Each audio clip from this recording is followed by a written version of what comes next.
జనసేనాని పవన్ కళ్యాణ్కు AP deputy CM పదవి ఖాయమంటూ ప్రచారం జరుగుతోంది. రాష్ట్ర అసెంబ్లీ ఎన్నికల్లో పవన్ కళ్యాణ్ పిఠాపురం నియోజకవర్గం నుంచి భారీ మెజారిటీతో విజయం సాధించడం తెలిసిందే.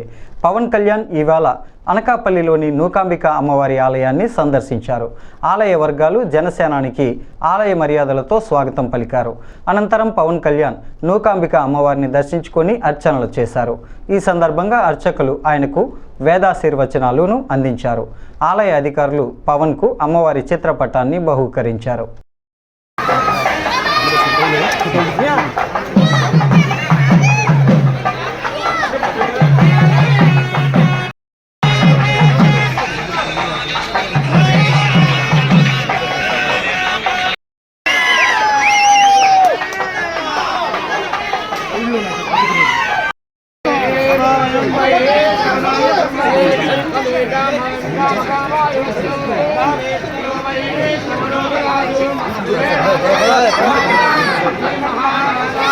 Hey!